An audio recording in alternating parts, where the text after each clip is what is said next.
pag-usapan naman natin yung overtime. I know na-discuss ko na sa inyo sa mga previous video ko yung about sa overtime pay ata, kung magkano kan binabayaran dito.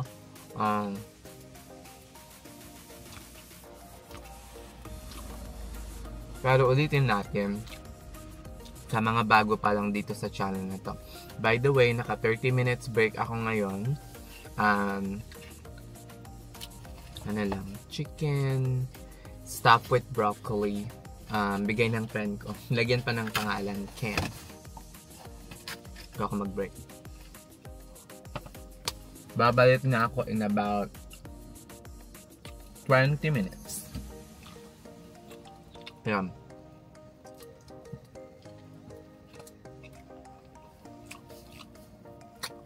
In terms of overtime, guys, I am being paid here with my regular rate, for example, plus time and a half. We are being paid time and a half, regular. Kunyari, nag-overtime ako ngayon ng 12 hours. Diba ang regular ko lang is 36 hours.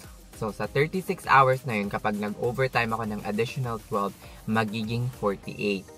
Pero, meron kaming rules na you will only be paid time and a half beyond 40 hours.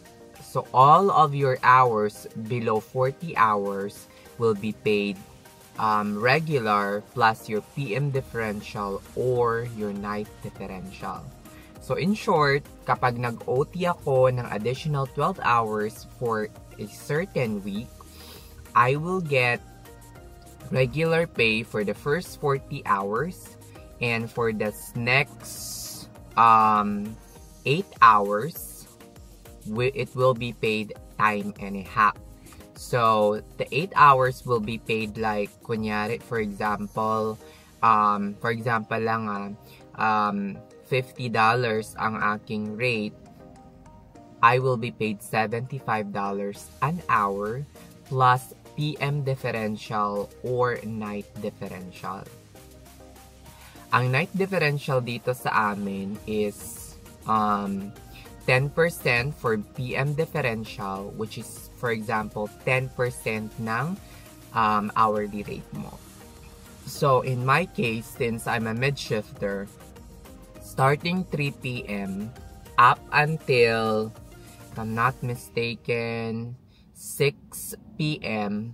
I am being paid for the first 3 hours, nung 3 p.m. hanggang 6 p.m. I am already being paid 10% additional. So, kunyari, 40 ako per hour, magiging $44 per hour starting 3 p.m.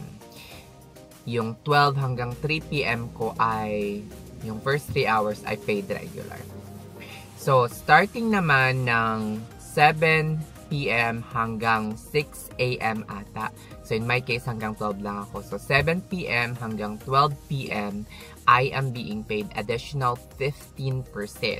So, what is that? What is the 15% of 44? Magkano yun? $46. Kung $40 ang base rate ko or ang hourly rate ko. Ayan. Dito sa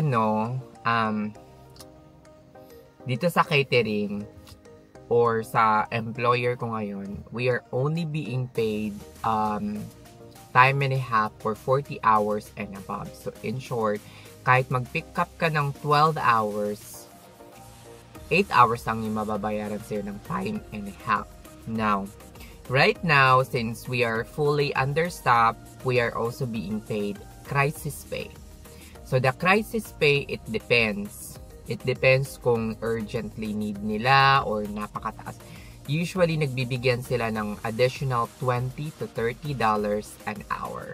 Sinasabi ko sa inyo para ma-inspire kayo, but I'm not giving you the exact amount that I am receiving because that is very confidential, guys. Kayo na yung bahalang mag-compute. So, tiba-tiba ka talaga pag nag-overtime ka. Alam niyo yung maganda, mas maganda pang mag-pick up kayo ng 2 pick up in one week, tapos hindi na kayo mag-pick up the next week for 1 paycheck. Kasi in 1 paycheck, mga beshi, dalawang linggo yan, yung isang paycheck. Kesa mag-utay-utay kayo ng overtime ninyo, 1 this week and 1 next week. Why? Kasi, kapag inutay-utay nyo, ang mababayaran lang ng time and a half for this week is 8 hours.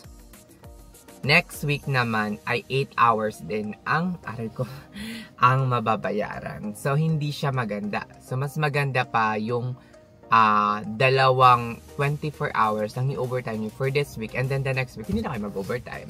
Diba? Mas maganda. At least, yung mababayaran ay buong 16 hours na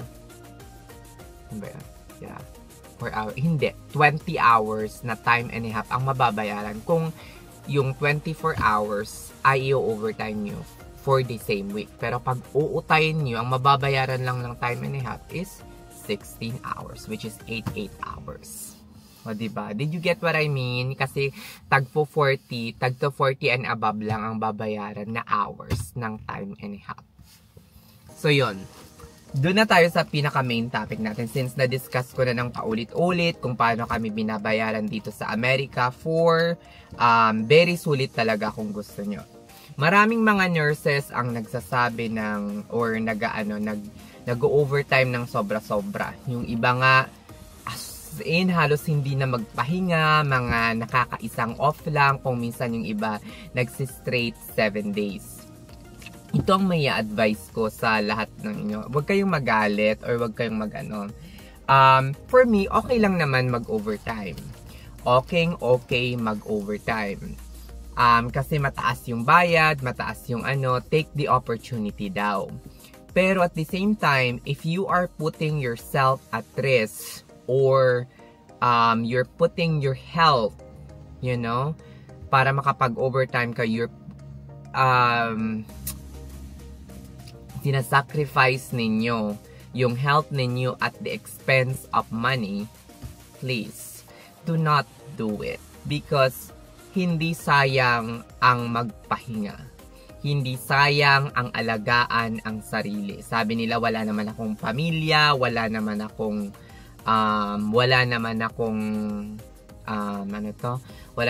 pagkakaabalahan, ganyan-ganyan. Guys, sobrang nakaka-drain. So, sometimes it can lead to burnout. It can lead to a lot of things. I'm not discouraging people to not go on overtime. But at least balance your time. Balance your time. Balance your work effort. Guys, kapag namatay kayo, sayang din yung perang may iwan nyo dito sa mundo. So, wag pang hinayangan. Wag pang hinayangan ang perang magbakasyon sa ibang bansa. Wag pang hinayangan ang perang magagastos. So what? Kung magbakasyon kayo sa ibang state, ganyan-ganyan, treat yourself once in a while. Do not wait for retirement until retirement para i-enjoy ninyo ang lahat ng pera nyong pinaghirapan. Kung kailangan nyong mag-business class pa uwi, ay pagsayang naman ng pera. Paano magiging sayang kung ginastos mo para i-treat yung sarili mo? Diba? Dati ganyan ako, guys. For the first, siguro sa Saudi, grabe, napakatipid ko sobra-sobra. As in, halos parang kaawaan ko ang sarili ko. Sobra akong, as in, naalala kong nung nasa Saudi pa ako, lumampas na yung 2 taon, ang dami kong kinita, ang daming napunta sa bangko ko, ang daming napunta sa mga investment, ganyan-ganyan. Pero ni isa lang ata yung pantalon na nabili ko para sa sarili ko. As in. But right now, tama lang yung may ipon, may emergency fund, meron kayong savings, meron kayong investment. Look up after yourself before anyone else, because you will not be able to take care of yourself if you will not be able to take care of others if you will not take care of yourself first. Look after yourself first. Paulit-ulit ko itong sasabihin sa inyo. Okay? Wag nyong pakialaman or wag nyong alagaan yung iba nang hindi nyo naalagaan unang-una na yung sarili ninyo. It's not being selfish. It is self-love.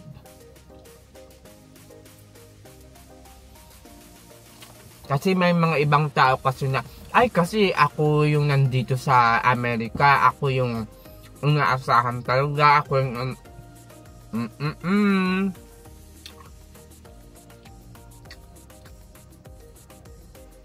If hindi nyo na kayang magbigay, hindi nyo na kayang mag-abot sa iba, tell them. Sabihin nyo. Diba? Hindi yung nagpapanggap pa kayong strong tapos wala naman.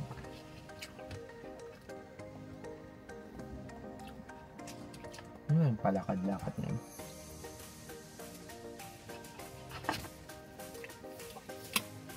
Marami kasi dito ang nagpapakamatay sa OT para magkabahay ng mansyon, para Guys, ito lang yung masasabi ko. Hindi nakakayaman yung pagtatrabaho sa isang kumpanya. Kung gusto nyong yumaman at nag-aim kayong yumaman, mag-business kayo. Yun lang. Huwag nyong kunin or huwag nyong i-aim or iasa yung pagyaman ninyo sa nakita ko yung yung friend ko. Kaya ito pupunta. Baka may date ka. Huwag nyong iasa yung pagyaman ninyo sa pagiging empleyado.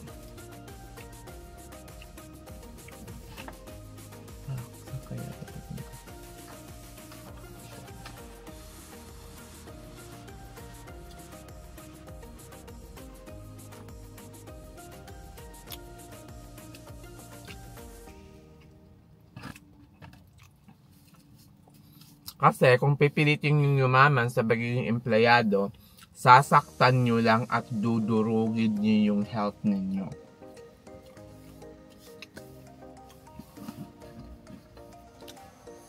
So wag pang hinayangan yung mga time or yung mga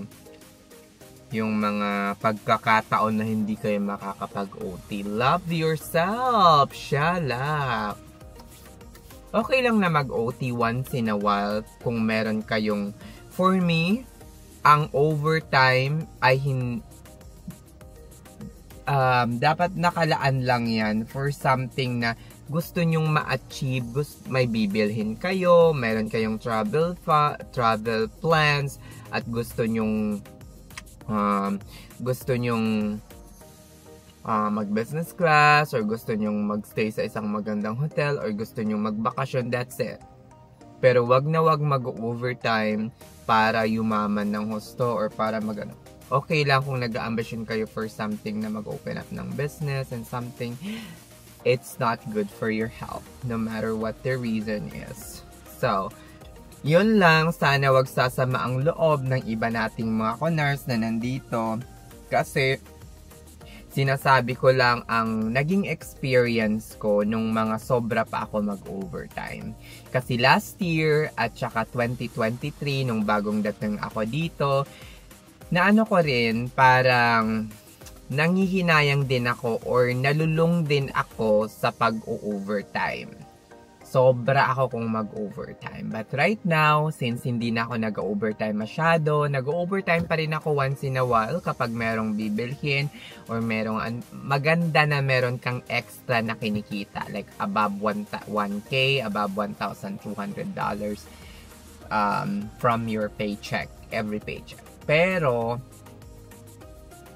yung sobra, alam mo nyo dati, grabe, as in, halos doble or as in, hindi lang doble, I mean more than double every paycheck yung natatanggap kong pera. Pero, the question is, relax ba yung katawan ko? Hindi. The question is, nagagawa ko ba yung mga gusto ko? Nakakapagpahinga ba ako ng maayos? Diba? Yung parang, for example, alam nyo, once hindi na kayo nag-overtime ng sobra-sobra, ma-appreciate nyo yung simple, yung simpleng gabi na mag-aano kayo, manonood lang kayo ng Netflix, tapos kumakain kayo ng popcorn or something sa loob ng kwarto nyo, nanonood lang kayo ng movie, relax, very relaxing yun. You will really appreciate that. And hopefully, karamihan ng ating mga Coners is ma-achieve din yung ganong level of relaxation. Hindi, wag na wag kayong manghihinayang ng sobra-sobra. Sulit na sulit mag-overtime kasi kahit nag-overtime ako ng ng sobra-sobra naman, ay nakakuha pa rin naman ako ng tax refund, wala rin naman akong binayaran, okay din naman. Okay mag-overtime kapag meron kayong babayaran. Pero kapag wala naman kayong masyadong responsibilidad, wala rin naman kayong masyadong mga bayarin na sobra sapat lang yung inyong bills, yung half ng salary nyo lang ang napupunta sa bills and half is saving, you're good, guys. Wag nang mag-overtime ng sobra-sobra. Take it from me. Ayan, malapit nang mag-end ang aking break. Thank you so much sa palaging pakikinig ng aking vlog. Maraming salamat. Let me know kung ilang oras kayo nag-overtime per week. Ilang straight days ang kaya nyo for 1 week. Kinaya ko dati 7 days straight. Pero ngayon, 4 days, lumpo na ako. Char! Thank you so much, guys. Have a nice day. Bye-bye.